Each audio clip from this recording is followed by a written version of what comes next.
you going to do Kirstie's Handmade Christmas again this year? No. I know. Oh no, the show or the fair? Oh, the show, yes. Oh, you have no idea. Okay, so we started on Wednesday. We filmed in Kindred Studios in W9, which has got 170 makers and crafters and artists. And we did pop-up cards, and the pop-up cards was when the cold was just starting and had a roaring temperature, and I lost the ability to cut duplicography. It was just an absolute car crash. Did anyone see the episode of the Christmas show where I was cutting the metal with the tiny little saw? Yeah. Disaster. Absolute disaster. Famously so. So last year we had a paper craft competition, and we had this lovely girl called Athena who made an actual working lock with cardboard.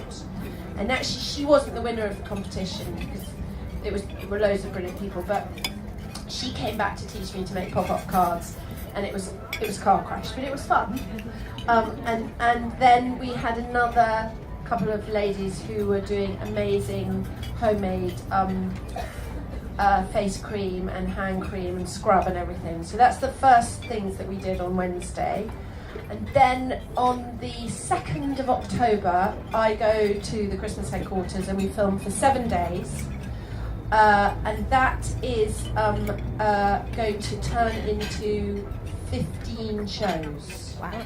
So there's going to be quite long days, yes. So 15 Christmas shows this year. So they'll be Monday to Friday for 3 weeks and a prime time show. So wow.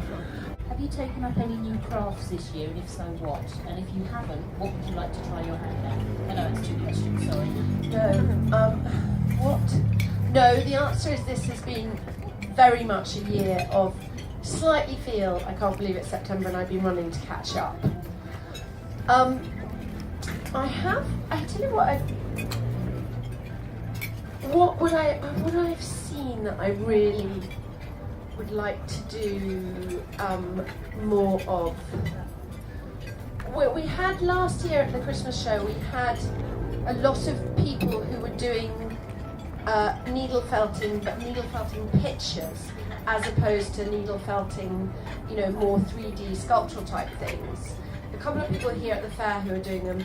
I'd love to do a bit more of that, the combination of felting, old style felting and needle felting pictures. I think one of the things that I'd love to develop more of a skill for. There's something about that way in which it has that kind of, it reflects the water that's required, so there's a fluidity to the pictures and the way they work.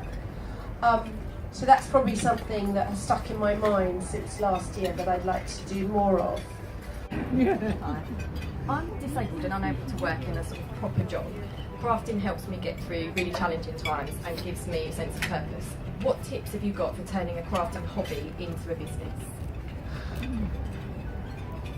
Now, it's very interesting you should say that. Not the same, but disabling in a different way. I've spoken to 2 people today who are exhibitors here at the fair and who had long periods of anxiety and depression who have now got stands. And I've only been here half a day, and I've already had 2 of those conversations, so I suspect there are others.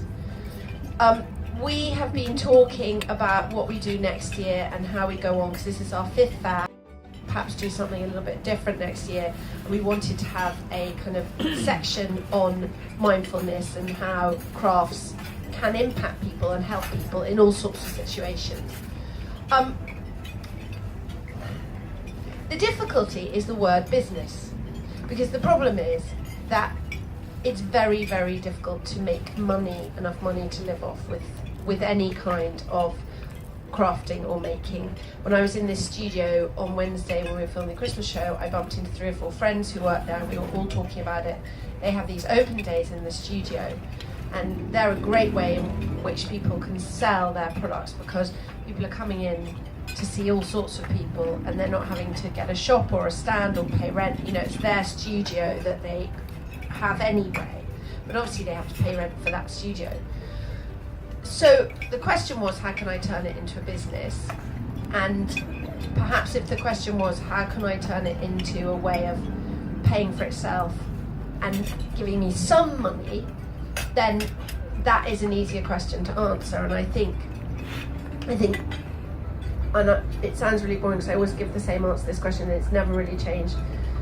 While there are many aspects to social media, particularly for young people, that are very negative, social media has been incredible for the crafting industry because it does, sites like Folksy and Etsy, and the ability to sell online with very little cost implication is brilliant.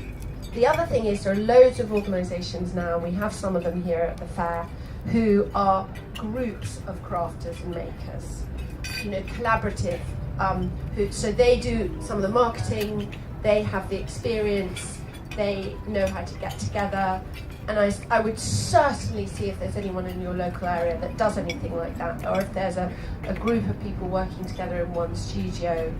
That can, you know, it's about reducing your costs basically, so that you can afford to sell it and buy more of whatever the raw material is that you need.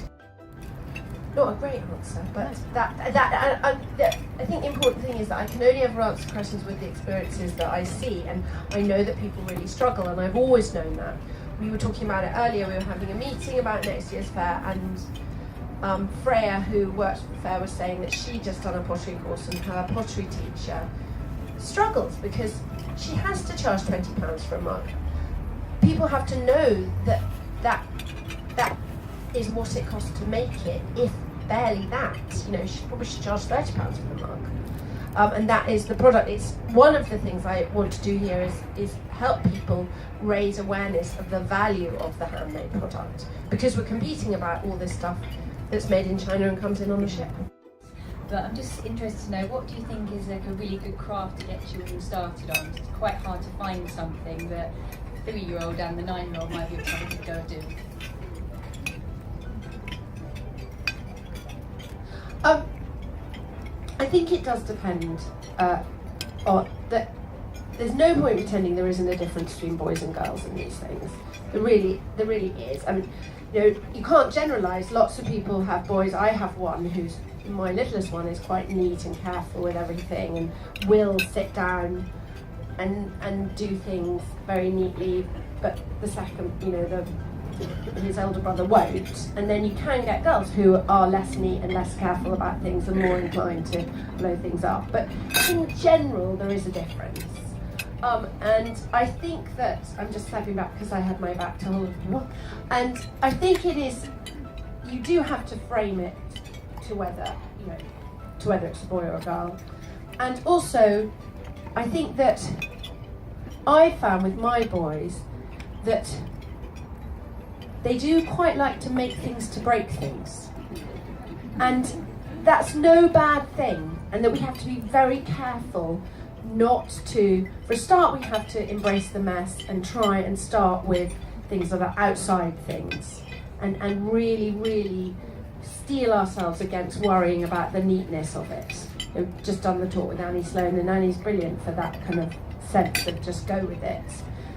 So I think literally just, do you want to paint something? Is it, you know, here is an old piece of furniture, would you like to paint this?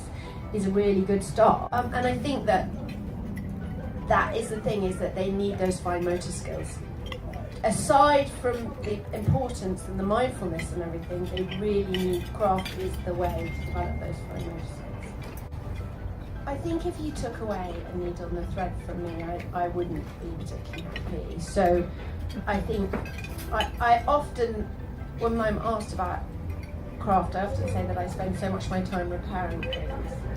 And for me, the number one thing is the ability to repair things and maintain those things that I've bought. So if I had to step back from doing anything, I'd say not necessarily a specific craft, but I couldn't bear the idea of not being able to alter things, mend things, repurpose things.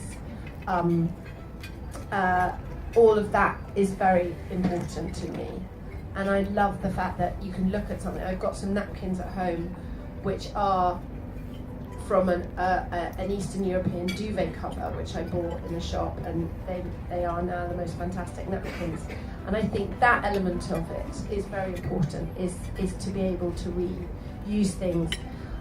There's a lovely lady I know who recycles cashmere, and I have a goddaughter, Daisy, and the jumper that I was wearing when she was born, and I wasn't actually there when she was born, but I was with her. Her mum rang me up and she said, I think I'm going into labour and I can't get William, and I don't know what to do, and I can't get hold of everyone, come round. Anyway, I came round and sat with her, and her husband, who did eventually come home, has got a picture of me and my phone, which was something called a palm trio, and we were timing the contractions, and I've got this jumper on, and I found the jumper the other day and it had a huge moth hole.